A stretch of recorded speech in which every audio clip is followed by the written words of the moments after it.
I'm Tamara Rollins, and welcome to SoUneque People with T-Row. And today I'm interviewing senior correspondent Les Trent of the nationally syndicated television show Edition. Hi. Good morning. How you doing? Wonderful. How are you? Excellent.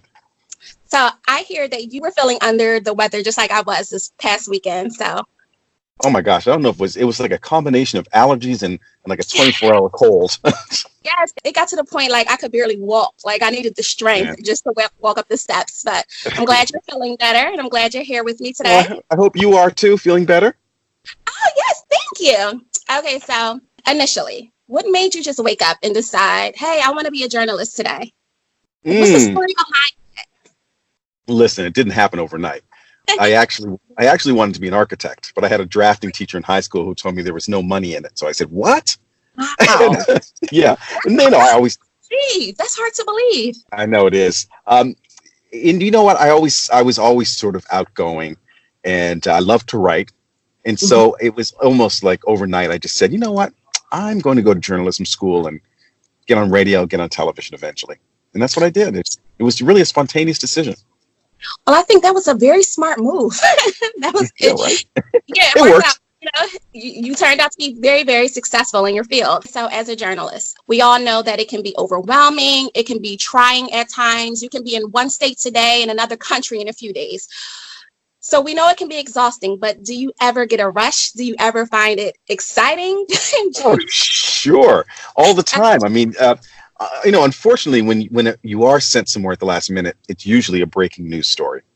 Okay. And that is, and oftentimes it's a tragedy. But you have a job to do. And I wouldn't say it's exciting, but it is an adrenaline rush to go into a scene and know that you've got to tell a story. You've got to find people who are going to talk to you in the sometimes very trying and uncomfortable and tragic situations. But that's all part of what makes the job interesting, to try to find those people who are newsmakers to talk to you. Okay, so what would you say, and you don't have to go into details, but what was one of the most compelling stories of your career? Like one of those ones that no matter what happens, you'll never be able to forget. And maybe for a time, like you didn't sleep well, like you didn't, like it changed your life. You know how sometimes like things happen, like some Sure. stories that are heartbreaking or. Yeah. Well, I mean, of course, the obvious one was 9/11. I was living in Jersey at the time, and I was coming across into the Lincoln Tunnel just after the first plane hit. At the time, we all thought it was just some, small like traffic copter or something. The second plane hit when I was in the tunnel, and so I ended up staying in the city for 3 days covering the story because we couldn't get out, for one, but also they need all hands on deck 24/7. So that's just one of those stories that if you were in Manhattan, you'll never forget. There was this weird sort of metallic smell in the air that lasted for weeks. Really? And I just remember whoever was in charge, whoever the EPA chief was at the time, I believe it was the former governor of New Jersey, having a mental block on her name. But anyway, she was saying that the air is safe. And we've since come to find out that from a lot of the first responders who worked down at the site for months, many of them have very strange and deadly forms of cancer. Oh, so it's crazy because all I remember is walking outside and there was no one. Like there was no one anywhere. Like the stores were empty, the streets were empty. Like I didn't see the news, but I still knew that something was wrong because everywhere I looked, like it was just the city had been abandoned. I never saw anything like it. And that day I had to travel to Jersey for work, and it was still just empty. Like oh yeah, cars. It was like a state of war, and I think people were just all in shock. They didn't know what was coming next. I didn't see it on the news, so it was like something is wrong. You're looking around like for answers, but you like, and I'm going to the store, and I'm like, it just doesn't feel right. Like it was just like it's a feeling that it just stays with you, but it's a feeling that's hard to describe. It's true. Like, yeah. Okay. So yeah, thanks for sharing that with me. So I hear that you're working on a cookbook. Is I that am true? indeed. That's Oh, true. that's true, sir. Okay. So what type of recipes can we expect to find in this fantastic cookbook? First of all, I cook everything, but the concept of the cookbook really is about the toaster oven. I love cooking in my toaster oven, so it's really a book that shows the myriad dishes you can put together in this little small kitchen device. Ooh, And so it's really for people. It's for people who are single or cooking for two or have a small cooking space, or like me in my place in Newark.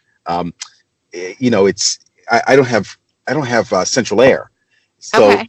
I don't like to turn my oven on in the summertime, and so I just started cooking in my toaster oven, and then I realized the only thing I use my stove for is to saute vegetables on the stovetop. That's the only thing I do on my stove. I never use the oven. Well, I have a little horror story with the toaster oven. Like I always just used the regular oven my whole life, and it's like one time I used it and I forgot that I shouldn't have touched the glass. So it's like every time I go to use it, like I think of that burn. So it Right. kind of like Yeah. Oh yeah. me from using it. But I understand because I know some elderly people that they only use their toaster oven, or sometimes when the oven isn't working, anybody will just use the toaster oven. So Sure. it's more seeing it. So what type of things do you like to put in this toaster oven? Well, let's see. Go to my Instagram. You'll see that I do everything. So I usually Okay. start off Monday with my meatless Monday, and I'll just Huh? take a bunch of vegetables and roast them, and then I add to it, like I might add some jerk chicken the next day, or salmon, or so it's a myriad of dishes that I've sort of you know sort of stumbled upon over the years. I'll look in my fridge and go, oh, I've got this. I'm going to stick this in, and I got this. I'm going to stick this in. Okay, so Yeah. when you get up, you're like, okay, I'm going to go to the supermarket today. Are you one of those guys that go through and you're picking up and smelling the fruits and the vegetables? You want to get No, the best. I'm not that crazy. No, not that crazy. No. I tried it. I tried it the other day. Like I went and I was getting lemons and things like that. And you know how you see people, they pick it up and they smell it. And I was like smelling the lemons and I really didn't smell anything. But I don't know if that was because I was sick or just because I didn't smell anything. So I don't I don't know. know. I've never smelled a lemon before. I have no idea what it tastes like unless you peel it. I never, okay, so we're gonna pretend just for a moment that you're not a senior correspondent at Inside Edition. Uh-huh. What would you like the viewers to know about you? Let's see. Well, I am a proud father of four. I have two stepdaughters. I have a son and a daughter. My son is in the Marines. Okay. Um, his name is Morgan, and he is a captain. He is Captain Morgan, which he loves to say. Right. Yes. What else? I'm never going to I, get that right. I've Every had, time. yeah, Okay. I've had a thing for motorcycles a long time. I used to have them back in the day, They're and dangerous. I They're know dangerous. they are. They are. I've been contemplating. If you ride over a pebble, it could kill you. I know. I love them. They're sexy as hell, but they are scary too. Yeah. And So then I what don't think I'm about the going whole that route. pipe thing? What about the whole pipe thing that if your leg touches, it'll burn the skin off your leg if you don't have like pants on or something? Well, it depends on what kind of bike you're on. Come on now. Oh, okay. Most pipes on street bikes are down near the ground. Oh, okay. Okay, so what's the difference? I'm a girl. Like I don't know anything about that stuff. I just hear the horror stories. Okay. There are a lot of girls who ride motorcycles.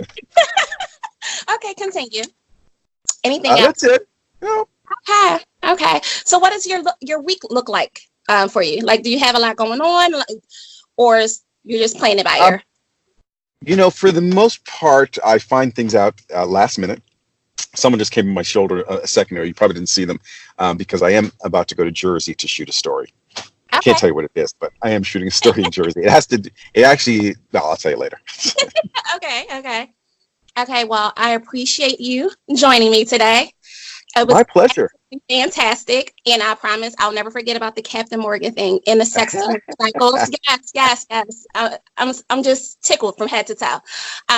But I look forward to seeing what you have going on with the cookbook, and I will tune in to Inside Edition at 7 p.m. on CBS. Thanks so All much. right. Bye. My pleasure.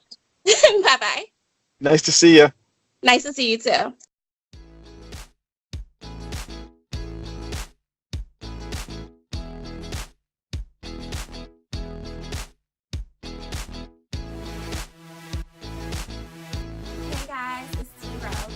just finished up another one of my interviews, and if you've been around this long, then that means you just got finished watching it.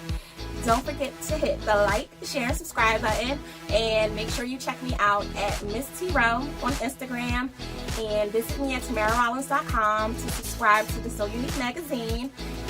Thanks so much for watching, and have a great day, guys.